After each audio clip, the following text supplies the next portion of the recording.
And we also do know that a lot of the political parties are doing a lot to support government in its COVID-19 fight. On Friday, there was an interaction with all the political parties, for which the president made mention of that in his speech on Sunday night. But before then, the flag bearer and former president of Ghana and flag bearer of the NDC, John Dramani Mahama, handed over in sum of some 390,000 Ghana cedis a number of items for the frontline health workers of our country. And these PPEs would be donated subsequently by the NDC COVID-19 team to related identified health institutions across Ghana.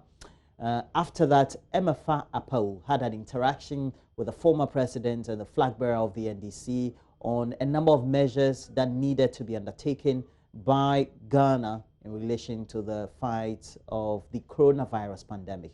We're taking a watch. Staying home mostly. Suspended most of my activities. I was doing a speak out session, but when the outbreak started, in order to maintain the protocols and then to respect the president's directive on mass gatherings, we suspended it. And so mostly at home. I come out once a while to do presentations or events that are based on the protocols of, safe social distancing. We sanitize our hands, we make sure we wear masks and all that. Yeah. This is certainly affecting everything, including politics. How would you say it's affected you so far? As we know, this is an election year, and so we normally have a political calendar that must suit the election year. But this has been quite disruptive.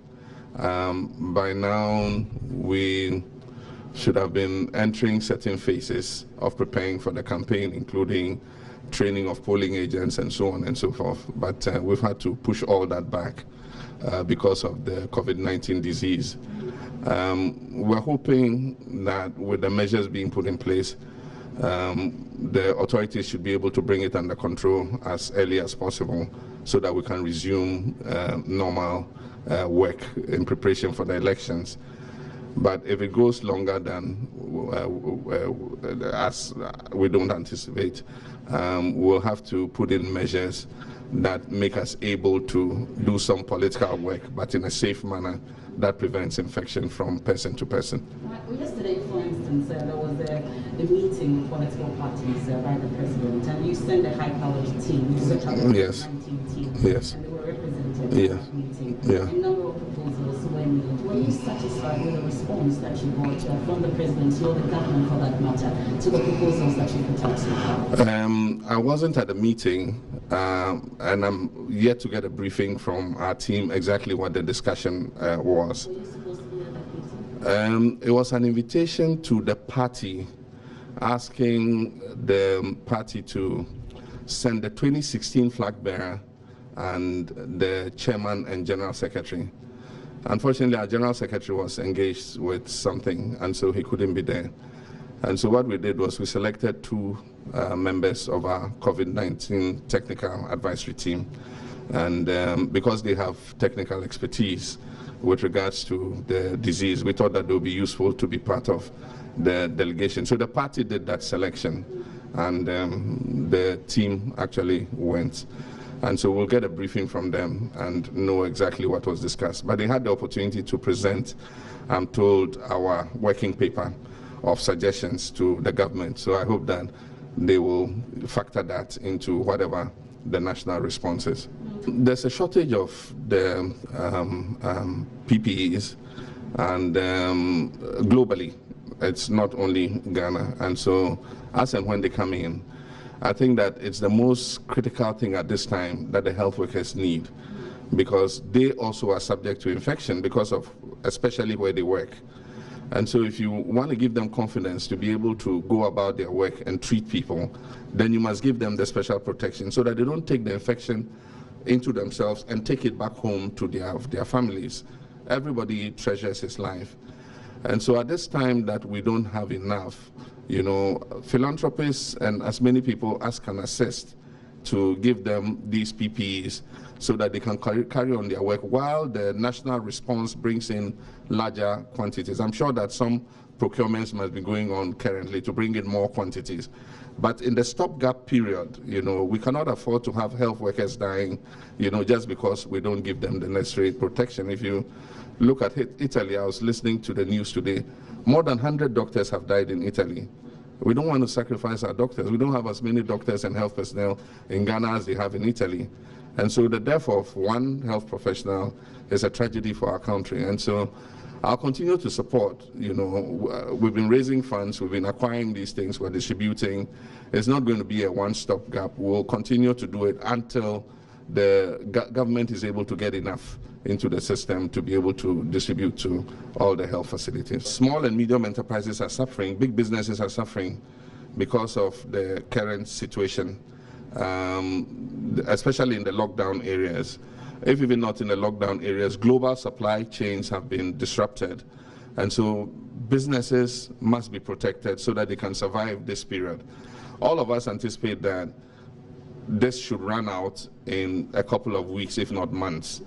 But if we don't protect our businesses and it runs out and the businesses have collapsed, it will take a greater effort to bring these businesses back in place. And so definitely government must bring some short-term measures, I'm not saying permanently, to give them some relief so that they can continue to survive until we get back to normal. And so we've made several proposals. I was talking to my bank manager, and he told me 60% of their staff are working from home.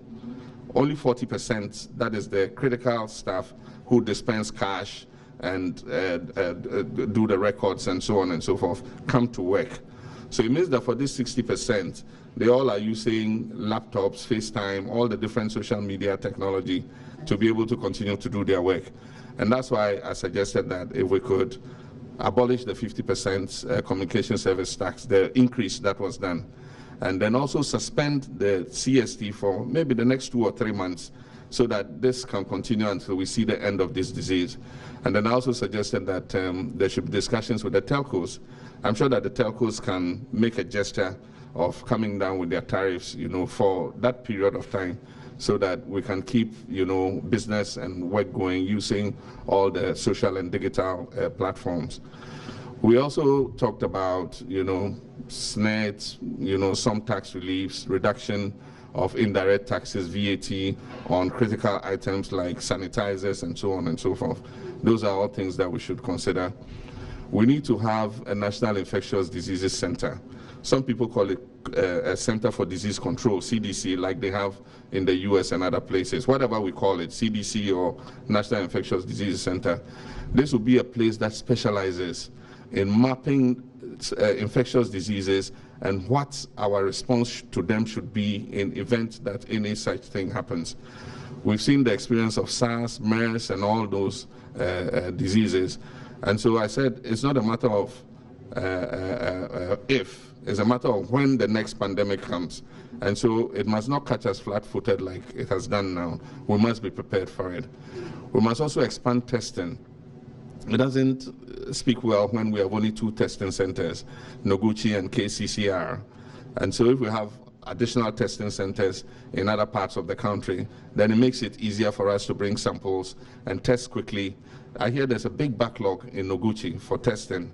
If we had additional centers, because blood samples from other parts of the country are being brought to Noguchi and KCCR, but if there are other centers, it will reduce the burden on these two to be able to come out with tests faster and be able to confirm if people have the disease or not. Okay, so it said that this disease was no political palace, one doesn't know the rich or the poor.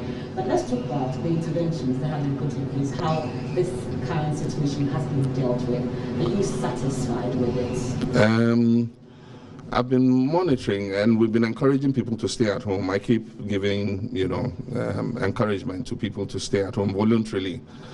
But we must also recognize that we're a developing economy, and there are a lot of people who live from day to day. It is the activities during the day that ensures that they can have food on the table. And so if they don't go out for one day, they're likely to starve. And that is why additional measures must be put in place to cushion people like that. Because at this time, a lot of shops are closed, a lot of markets are not as operational as they were. They say only food sellers can sell. And so there are people who, if they don't open their shops for one day, might not be able to put food on the table. So it's a very difficult situation, and that's why we said if we have stocks in the National Food Buffer Stock program, this is the time to distribute that food, especially to the poor and vulnerable. I called on all our MPs and parliamentary candidates and executives who can mobilize something to go out there and help. And I noticed on the social media and everywhere that they have responded to that call. Other civil society groups are doing the same. I note Otumfo Osei-Tutu, the second very progressive traditional leader, has been distributing huge stocks of food supplies to his people in Ashanti.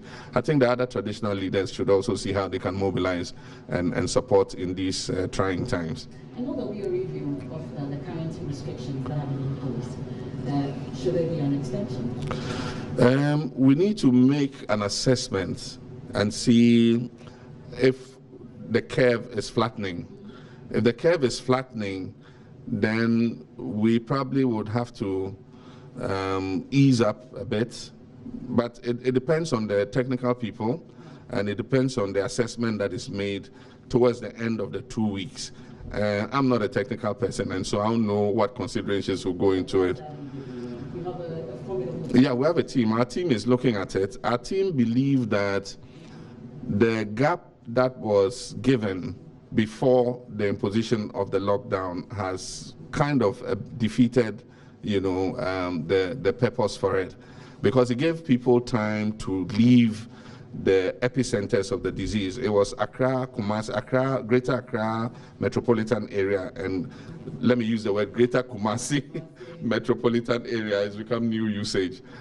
And so those were the main epicenters. And so the gap that was given, announcing when the partial lockdown was to take place, scared people who live from day to day and are homeless. And so they moved from these centers to other areas. We're not sure what the effect of their movement has been, whether they've carried the virus to other places. And so all these assessments must be made rapidly. But we have to assess whether it's been successful or not. I am spending money donating these PPEs. That's my contribution. Somebody decides to donate his salary, that's for him. I am spending money, buying PPEs and distributing them. Everybody does, what he thinks he can do best to help. I believe that donating my salary in the future will not help. I mean, when will that salary come in? We need the items now. And so if I have money, I'd rather use it and buy PPEs and give it to frontline health workers. Somebody can decide that he wants to donate his future salaries, that's fine. I think that everybody has the freedom to decide how they want to help. Thank you, but this may be personal, but we've heard people declare their status. You're a former president, we're worried about you and your family as well. When you test. Well, that interaction, MFA Apple, with former President John Dramani Mahama and the flag bearer of the NDC.